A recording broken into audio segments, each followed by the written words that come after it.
Hello everybody, this is Gregory with how I lost over 100 pounds and I've kept it off for 30 plus years, where there should be no hesitance in your weight loss and weight maintenance. Today we're going to talk about the pesticides that they douse our produce in and how it affects our health and potentially your weight loss. Now before we begin, if you need help with weight loss, contact me through the Clarity FM link found here in the episode notes. Also check out my website, which has a lot of recipes and articles, my books, my podcasts, and if you appreciate my content, please hit the like button, notification button. All right, so we do have an episode on fruits, nature's candy, and I mentioned in that episode tangentially the issue with pesticides.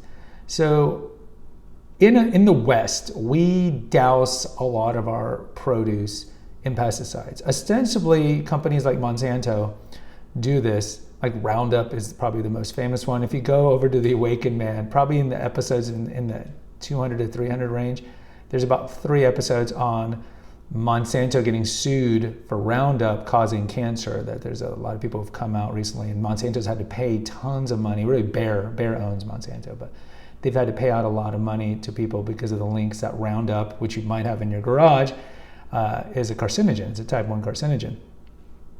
But either way, ostensibly they spray these on the produce because produce is very sensitive and it can be exposed to the elements. For example, extreme heat, extreme cold. Like think of Exodus, think of Moses. You could have a locust infestation, a pest infestation that can destroy the crop. So you could see why, ostensibly at least, pesticides are good. The problem is that the pesticides that are sprayed on our food can cause hormone disruption. They can cause massive problems to our health. And anytime you're messing with the hormones, you're potentially messing with the homeostatic kind of feedback loop that has to do with weight loss, among thyroid regulation, among adrenal regulation, among your gonad regulation, and so forth. So we know the pancreas is a gland, and it releases insulin and glucagon, which regulate our blood sugar. And so anything that messes with our hormones is not a good thing. It's not a good thing. And we have known for some time that these pesticides are being doused in our produce. And this is why you've seen the rise of the organic kind of movement the last, I would say, 15 years. Also, you see the pushing for the changing of labeling of our food and produce, because there's a lot of people who don't maybe want to eat food that are doused in possibly hormone disrupting and possibly carcinogenic chemicals. They just don't want it. So the Environmental Working Group, the EWG, EWG.org, they've been releasing what they call the Dirty Dozen and the Clean 15 list for years. And so every year they have scientists over there, and they released what are the 12 dirtiest produce for a given year. Now, most of the time, these fruits and vegetables are pretty much the same culprits every year.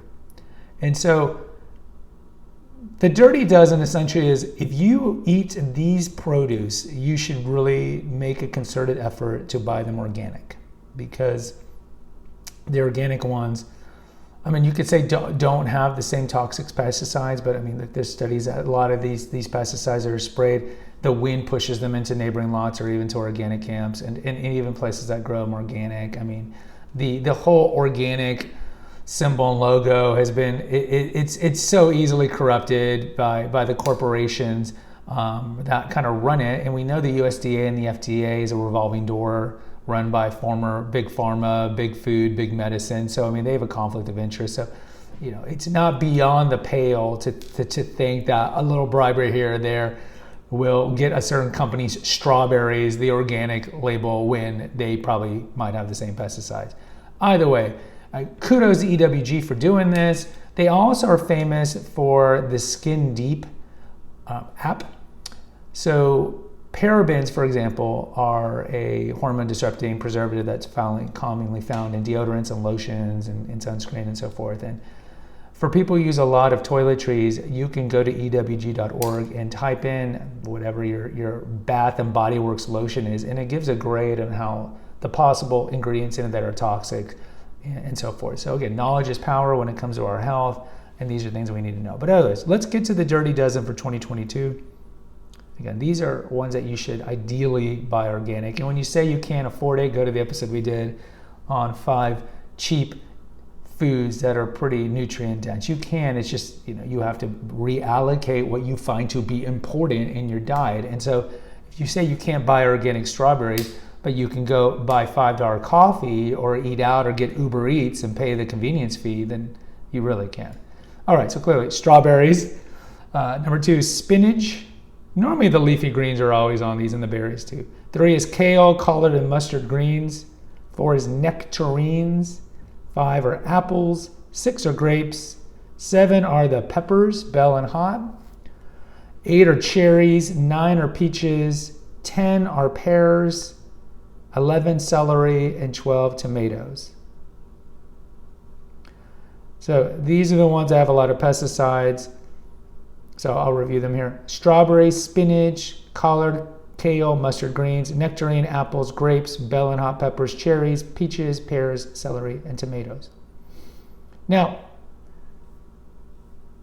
can you use this as an excuse not to eat these vegetables or eat vegetables in general? Of course not. I mean, look, if you live in a world where you can't get organic stuff, I would tell you, and maybe some would disagree, I would tell you that it's still better to eat these things because of the phytonutrients in them, and for example, the fiber and so forth in them.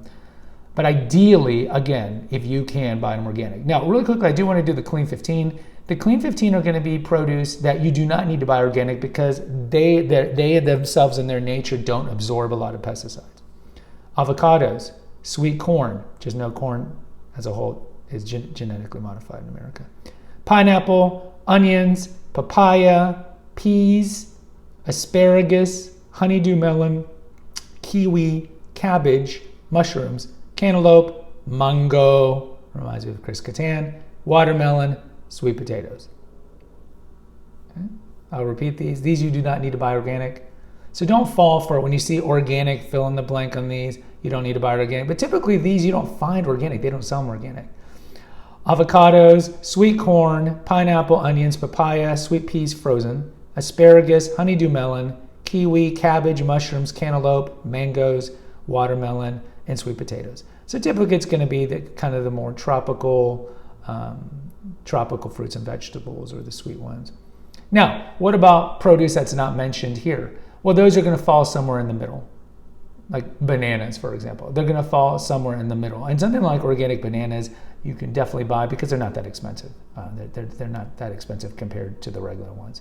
So guys, just understand, ideally if you can buy the Dirty Dozen ones, organic, do so, because there's nothing more important than your health. There's no bigger investment in our life than our health. Because what's the point of investing money and doing stocks or day trading if you're going to die at 55 because of cancer? So understand it. The best place to put your money is in your diet, because let food be thy medicine, as Hippocrates said. Guys, post in the comments. I'd like to hear from you. Do you buy these things organic? Please hit the notification, subscribe, and share button. Until next time, take care. God bless and pray.